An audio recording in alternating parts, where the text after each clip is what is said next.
Olá pessoal, como vocês estão? Bem-vindos para mais um vídeo aqui do Integre aí, ó, já tá vendo? É isso aí.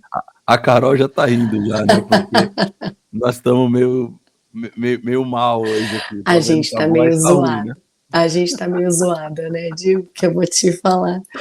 Assim, vamos confessar pra galera toda entender que a gente estava Vamos. no retiro Integre Jovem. Gastamos todas as energias lá, o que a gente tinha, o que a gente não tinha, E mais um pouco.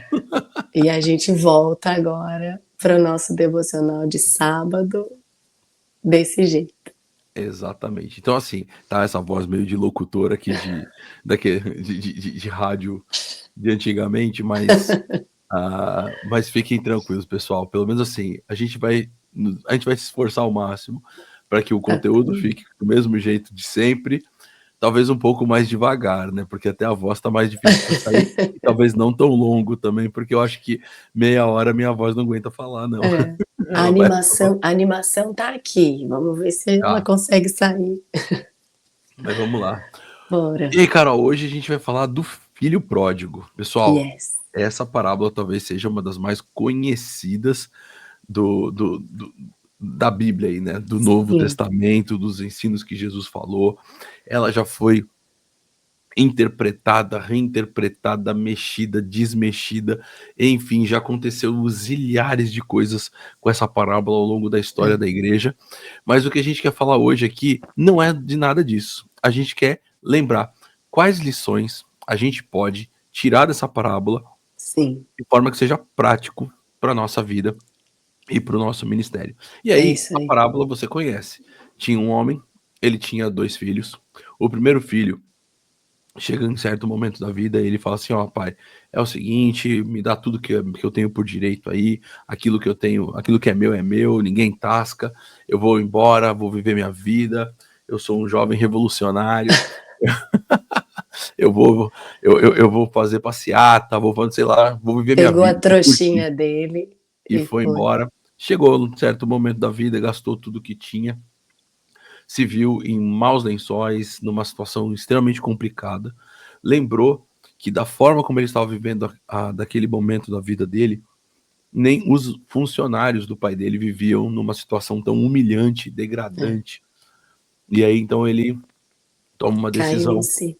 e nessa decisão ele fala: vou voltar para casa do meu pai. E aí ele pede perdão, ele fala, ele é bem interessante porque ele faz uma coisa bem decidida, né? Ele fala: eu vou dizer, pequei contra o céu, pequei contra você, pai. É o seguinte, deixa eu Ele voltar se aqui. prepara, né, ele tenta Exatamente. arrumar um jeito de E como é que eu aí vou chegar eu lá. vou ficar aqui como um dos seus funcionários. Eu já te abandonei, já fiz tudo, então não precisa me receber mais como filho. Chegando lá, o pai o recebe no portão, com braços abertos, aquela coisa toda, faz festa, manda matar, manda fazer um churras, como a gente fez agora ali no retiro dos jovens, Bom, do nosso Integre. E aí, então, o filho mais velho que estava lá, ele fica meio encafifado, fica fica chateado. revoltado com a situação, vai brigar com o pai, falando que ele nunca tinha abandonado o pai, mas o pai nunca tinha dado sequer um animalzinho para ele Nem um celebrar com os cabritinho, é. amigos, né? E aí a gente tem que. Então, assim, a história, só tô relembrando, né? De repente você tá meio perdido do que tá acontecendo. E também é importante a gente relembrar de qual a situação que está acontecendo aqui no capítulo. Lembra lá Uhum. as parábolas que nós já falamos na semana passada, que foi da ovelha perdida e também Da a moeda parábola da perdida, moeda, né? né. Exato. Conta pra gente um pouquinho, só pra Agora gente a relembrar gente qual é. o contexto, quem é que tava nessa cena toda, Carol? A gente estava falando na semana passada da ovelha perdida, da moeda perdida, e hoje a gente está falando de pessoas perdidas, né. Uhum. E uma coisa muito interessante, nesse contexto, quem estava ouvindo Jesus responder toda essa situação, né, que ele deu essas 3 respostas, né, a da ovelha, da moeda e a do filho perdido, era o grupo que seguia Jesus, que queria ouvir aquilo que Jesus tinha para dizer, que eram cobradores de impostos, eram pecadores, era gente de má fama, era gente que tinha uma reputação duvidosa. E aí Uhum. aqueles que eram os mestres da religião, né, os top master conhecedores do texto sagrado, eles estavam recriminando Jesus por receber essas pessoas. E aí Jesus responde com essas parábolas, e é muito interessante, uma coisa que me chamou muito a atenção, Gil, estudando esse texto, né, parando para ler o livro do Clayton e tudo que o Clayton aponta, né, sobre essa parábola. Em algumas versões, isso é até uma coisa que o Saião incentiva a gente, né, a ler várias versões da Bíblia para a gente conseguir destacar coisas do texto que talvez possam passar batido. E aí, quando eu fui ler em algumas outras versões, por exemplo, as versões mais antigas trazem o título da história como a história do filho pródigo, né? Que é um cara esbanjador e tal. Aí a NVI traz a parábola do filho perdido. Mas o Clayton, ele usa um título que é os dois filhos perdidos, os filhos perdidos. Porque a gente foca muito no mais novo. A gente, né, parece que a parábola inteira se passa por causa desse filho mais novo, que é o malucão, que é o rebelde, que pede a herança para o pai. Naquele contexto, era como se ele estivesse falando para o pai que eu prefiro que ele esteja morto. Isso era muito grave, né? Então, quando ele pede a herança, ele fala assim, olha, para mim você não vale nada, eu prefiro que você tivesse morto, porque eu quero só o seu dinheiro. Isso é muito desrespeitoso, né? Isso é um insulto, na verdade. Sim. E o pai, eu até ouvindo, né, alguns comentários e o Clayton falando aqui no livro, qual teria sido a minha reação ou a sua reação no lugar desse pai? Nossa, esse menino merecia uma surra. Esse menino merecia. Talvez até daria a surra. Ele vai ver agora o que é que ele está fazendo. E olha como esse pai, ele é gracioso com esse filho mais novo. Mas o filho mais velho, ele pode até passar um pouquinho despercebido no começo da parábola, mas ele me chamou muito a atenção, porque eu acho que eu já me vi nesse papel do filho mais velho, Gil. É essa pessoa que vê o outro se perdendo, o outro fazendo alguma coisa que não deveria, e você fica quietinho, caladinho, porque de alguma maneira você está se beneficiando com isso. Quando o pai divide a herança, ele divide com os dois. O filho mais velho também recebe. E ele não fala nada. Ele deixa o filho mais novo, ele deixa o irmão mais novo dele, né? Ele deixa o cara, né, solto. Ele fala, se ele quiser se dar mal, o problema é dele. Então tem alguns pontos, assim, nessa parábola que me chamam muito a atenção, porque parece que é um espelho, né? E quando Jesus conta essas histórias, elas realmente são um espelho. Elas realmente são para você se enxergar. Então, até então, a gente estava ouvindo da ovelha perdida, porque uma ovelha se perde, às vezes até sozinha. A moeda perdida, alguém perdeu a moeda. Mas uma pessoa perdida é uma tomada de decisão. Isso é muito interessante. Então, o filho mais novo decide se perder para fora, mas o filho mais velho decide se perder para dentro, se perder dentro, né, junto com o pai. Então, essa parábola dos dois filhos perdidos, eu adorei adotar esse título, né? A parábola dos dois perdidos, ela engloba todo mundo. Então, Jesus não está mais falando só para aqueles que se perderam fora, ou que se perderam. Jesus está falando ali para a audiência dele completa. Isso é muito interessante. Então, não tem como ninguém ali sair sem uma lição. Isso é muito interessante. Isso me pegou. Corroborando essa tua palavra, eu tô lendo junto esse livro aqui, ó, que é o livro do Craig Blomberg, interpretando as parábolas, né? Então, cada uma das parábolas eu leio esqueci o nome dele agora, Clayton, mas leio também esse aqui do Bloomberg. E ele trata um pouco desse assunto também. Inclusive, ele dá um nome de um autor chamado Brad Young. Ele diz que o Brad Young foi um dos primeiros a dar o título para essa parábola de O Pai Compassivo e Seus Dois Filhos Perdidos. Então é interessante que ele não só fala dos filhos, mas ele acrescenta a questão do pai. E ainda pensando nessa questão, fazendo até mesmo essa comparação entre aquilo que nós já falamos e aquilo que tem agora dentro dessa parábola, você também tem não só essa questão das decisões pessoais que cada um dos dois tomou, mas você tem a diferença de reconciliação, vamos dizer assim. Por quê? Sim. Porque tanto na parábola da ovelha quanto da moeda, é o pastor que vai atrás da ovelha, é a mulher que vai atrás da moeda perdida, Uhum. mas agora o pai não vai atrás do filho. O pai fica em casa. E é o filho que percebe a besteira que fez e decide retornar. E como a gente falou ali, você que pontuou quando eu estava só fazendo aquela revisão, foi tudo planejado, inclusive. Sim. Não foi uma coisa de emoção momentânea, não foi tipo assim, ah, vamos ver o que que vai dar. Não, ele foi tudo pensado. Ele, inclusive, ensaiou as falas que ele ia falar com o pai. E Sim. ele acrescenta elementos extremamente intrigantes na fala, né? Ele acrescenta, por exemplo, ele menciona ter pecado contra o céu, Sim. na percepção daquilo que ele tinha feito para com o pai. Uhum. Então é muito intrigante você pensar nessa realidade. E isso é uma das coisas que o segundo filho não fez. E eu tinha pedido até para você fazer aquela comparação, quem é que estava ouvindo e tudo, porque a conexão com as outras parábolas e com vamos dizer assim, os ouvintes originais Uhum. é muito relativa, é muito direta, É, é aquele soco no estômago muito bem dado, né? De é. Jesus, assim, daquele pessoal. Por quê? Porque quando a ovelha se perdeu, ele foi, buscou, abandonou as 99, vamos dizer assim, né? Não abandonou, deixou elas em segurança no aprisco, mas foi atrás. A mulher foi, ela fez um farfué na casa porque ela precisava achar aquela moeda. Sim. Mas agora, nessa decisão do filho de abandonar, o pai não só não vai atrás, mas o pai tem a expectativa do retorno do filho. Ele Sim. fica ali. O filho tem a percepção, eu pequei contra o céu, pequei contra ti. O filho tem a percepção da perda da posição dele Sim. para com o pai. Olha, já não sou digno mais de ser encontrado como seu filho, de ser chamado seu filho, e aqui chamada a ideia de ser considerado como filho, né? Uhum.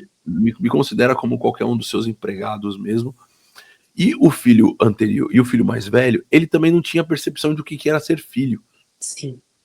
Então, o filho mais novo, apesar de toda a burrada, ele volta falando assim: tudo bem, eu não precisa mais me considerar seu filho. O filho Uhum. mais velho, que é aquele filho que fez tudo ao longo de toda a vida, que nunca abandonou o pai, que Todo estava ali o tempo certinho, inteiro, que todo dava o dízimo todo domingo, aqui, seguir as em toda a regras programação dos todas. jovens e dos adolescentes, e participava até do culto e da celebração, nem ia É. embora, fazia tudo. Cara, ele nunca entendeu que era filho do pai. Ele nunca Ele nunca aproveitou, Dil. aproveitou. Olha, Ele nunca falamos aproveitou. junto, hein. Hã? Agora isso aqui a mentalidade tá Isso ó. aí, ó, Deus falando. E tem, eu sempre lembro, quando eu leio essa parábola, eu sempre lembro de uma música, é muito boa a música, chama Herança, da Daisy Jacinto. Ela fala justamente do filho mais velho. É a Uhum. representação, a música é a representação do filho mais velho. E é tão impactante, Dil, porque é justamente isso. Uma coisa que é bem interessante também da gente observar é justamente a gente foca no filho mais novo, no filho mais velho, mas a estrela dessa história é o pai. Uhum. Como esse pai é gracioso, é perdoador, ele é compreensivo, ele ama de maneira grandiosa, abundante, infinita, tanto o mais novo, que fez toda essa Uhum. besteirada, quanto o mais velho. Aí a gente começa a se aproximar do final já de Jesus contando essa parábola, porque o filho mais velho, né, afinal de contas, eu tô aqui sempre, né, eu tô aqui o tempo Uhum. todo, e aí ele queria os direitos dele. Mas ele, na verdade, não tinha relacionamento. Ele Uhum. estava na casa do pai, ele estava o tempo todo com o pai, mas ele não estava se relacionando com o pai. Ele não tinha proximidade, intimidade. E aí ele reclama, inclusive, que ele queria um cabritinho para fazer churrasco com os amigos. Ele não queria E não estar com com o o pai. pai. Exato. E aí o pai, da mesma maneira como o pai foi gracioso com o mais novo, foi compreensivo, foi amoroso, entendeu, esperou o filho retornar. Quando o filho retornou, ele saiu correndo atrás.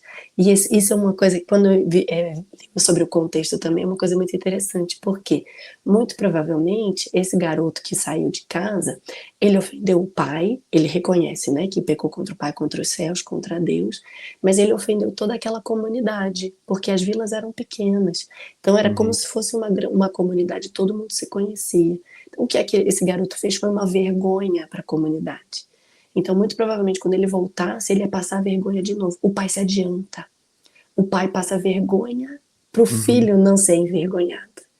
Isso é muito legal. Então, a imensa graça e o imenso amor desse pai é impactante demais. E ele também oferece essa mesma graça para o filho mais velho, que está o tempo todo dentro de casa. E aí eu achei tão interessante, Edil, porque o pai se compadece também da dor do filho mais velho, né? Ele fala, poxa, você tá o tempo todo aqui comigo, né? Vem participar da festa. A gente também precisa se alegrar com esse seu irmão que estava perdido, foi considerado morto. A gente, né, nunca mais achou que fosse ver ele de novo. E ele voltou à vida. Então vamos todo mundo celebrar. E aí, isso eu achei sensacional. Que isso foi um insight, inclusive, que o Clayton deu no livro. A parábola termina em suspense, Dil. A gente não sabe se o filho mais velho entra na festa ou se ele continua reticente e fala, não, eu não quero participar disso, eu não quero me envolver com essa, digamos assim, essa palhaçada. Então, isso tem um motivo, né? Porque é a conexão com os ouvintes diretos. lógico, Quem o eram que vocês vão decidir? cobradores? Quem eram os pecadores e os cobradores de impostos? Era o filho mais novo, o filho que foi embora. E quem eram o filho mais velho? Era exatamente os fariseus e os líderes religiosos que estavam ali indagando com Jesus. E Os Jesus donos deixa da essa verdade. pergunta no ar. Deixa essa pergunta. E aí? Vocês vão ficar bravos porque pecadores estão se arrependendo e voltando para a graça? Ou vocês vão participar do banquete da festa aqui e curtir junto com eles? Sim. Cara, isso é uma paulada. Cara, nossa, é muito. É demais. E olha, Jesus realmente, incrivelmente, conseguiu dar uma paulada em todo mundo, em todas aquelas pessoas que estavam ouvindo a ele. E uma coisa, eu acho que você trouxe isso até no vídeo passado, já deu spoiler, né? Lá atrás, no sábado anterior. Nunca tem spoiler. Que a gente quase não gosta disso. Sobre essa questão de tomada de decisão, né? Que fica o reino de Deus busca a todos, mas no final você decide, né? Não querendo. E você liga para o número tal, e no final você decide. A gente tem essa possibilidade. Deus não impõe nada para ninguém, tio. Eu costumo dizer, eu ouvi essa frase há um tempo atrás e eu acho que é verdade mesmo. Deus é gentil. Ele busca, ele mostra o amor, ele mostra a graça, mas ele não impõe nada. Então, no final, você tem a possibilidade, está na tua mão, decidir se você vai participar dessa festa e vai festejar junto, vai se relacionar junto com essa família. Vou até aproveitar para ler um pedacinho do livro aqui do Craig Blomberg, que ele diz assim, ó. A chave para desvendar a significação atual da história, a história da parábola, é que o convite permanece aberto para os dois tipos de filho, para que todos os que ouvem ou leem e estão dispostos a se arrepender e se regozijar com outros nas mesmas circunstâncias. Então, olha só, a grande pegada é essa. É a ideia de que o convite está aberto para os dois. Se você é o primeiro que você de repente chutou o pau da barraca, achou que era melhor tomar suas próprias decisões, curtir a vida, sei lá o que foi a ideia. Cara, o pai está à porta. Ele não está nem lá dentro de casa, ele está à porta, ele está te esperando, de braços abertos, com amor, com graça, para te restaurar, para te colocar na posição de filho, para todas essas coisas. Agora, se de repente você é o filho mais velho que está olhando com o nariz torto, o que esse cara barbudo tá fazendo aí, falando, esse monte de groselha e não sei o que, ou se você tá olhando com, o que essa igreja tá fazendo isso, por que faz daquele jeito, e não sei o que. Se você é esse filho que acha que tá na posição de ficar julgando os outros, em vez de comemorar e celebrar, Então, também se arrependa e venha participar da festa. E eu acho que o que é legal é que, e agora eu vou dando já até para minha voz não acabar tanto, vou dando até a minha interpretação aqui, herege da parábola. No final, o grande ponto é o seguinte: a parábola termina fazendo a pergunta: vamos todos participar da festa? Então, Vem. a vida cristã é exatamente a ideia de que a gente tem que estar em festa. A gente tem fé. Se você nunca saiu, se você tá lá servindo, sirva em festa, sirva em alegria, Alegre. sirva em amor, sirva com gozo, sabe, com coração, tipo, poxa vida, hoje tem programação dos jovens, hoje tem culto, hoje tem celebração, hoje, entende? Vai ter encontro dos homens, das mulheres, vai ser isso, de oração, vai ser o que for. Uau, eu vou, entende? Tipo, porque eu tô junto com o meu povo, vou celebrar, lá vai ter o cabrito, o bode, o pão com mortadela, seja lá o que for. Agora, se você de repente tá longe, afastado, cara, é só chegar, entende? Volta. É só voltar. O pessoal tá aqui, é só você chegar junto. Cara, vai ser gostoso pra caramba, e a gente vai curtir. Então não viva a vida cristã desculpa, gente, com uma vida pesada, com uma vida parece que é tudo uma desgraça. A gente Como estava no uma retiro, obrigação, agora né, conversando, né? No retiro tava conversando com um grupinho uma hora, e o pessoal falando, tal pessoa, eu não vou pra igreja porque, nossa, se eu for pra igreja eu tenho que parar isso, parar aquilo outro. A visão, às vezes de dentro, não tô falando dos de fora, mas de dentro é isso, de que a vida cristã é só um monte de regras daquilo que eu não posso fazer. E isso tá errado, isso é completamente fora daquilo que a parábola nos mostra.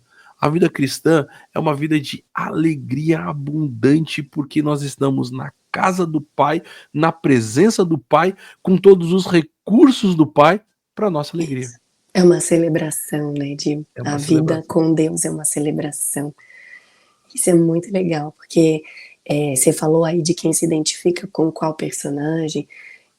Eu já fui o filho mais velho e eu também já fui o filho mais novo. Também já chutei o pau da barraca e falei, não, agora eu vou tomar as decisões e Deus não está preocupado comigo, me dá o dinheiro aí que eu vou gastar. E quando a gente lê essas histórias que Jesus conta, ele ao mesmo tempo dá essa paulada, como a gente falou, mas é uma paulada com um abraço. Porque logo em seguida ele abraça e fala, tá todo mundo convidado.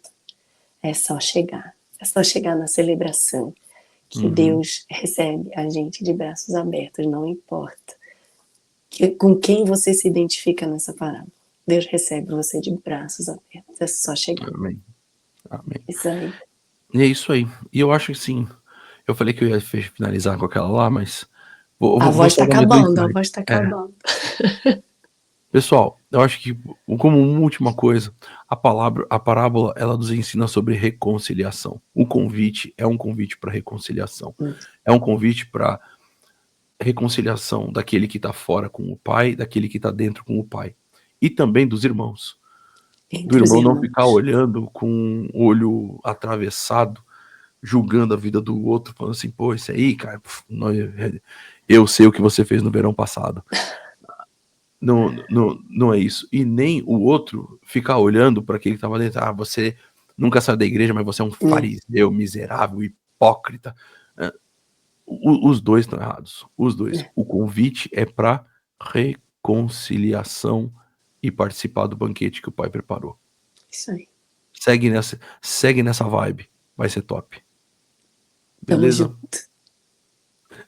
Então, pessoal, a gente vai encerrar um pouquinho mais cedo esse vídeo hoje, mas vocês estão vendo que as condições vocíferas aqui estão necessitadas. Esperamos recuperar as energias. Mas a gente se vê de novo no sábado que vem e a gente vai falar sobre a ação parabólica da figueira estéril. Então, fica ligado para sábado que vem você participar com a gente. E agora, galera, se inscreve no canal se você ainda não está inscrito, pega esse vídeo e compartilha para um monte de gente. De repente, se tem uma pessoa aí que está com sono, aí você já manda para ele dormir de vez com essa voz rouca que a gente está fazendo aqui.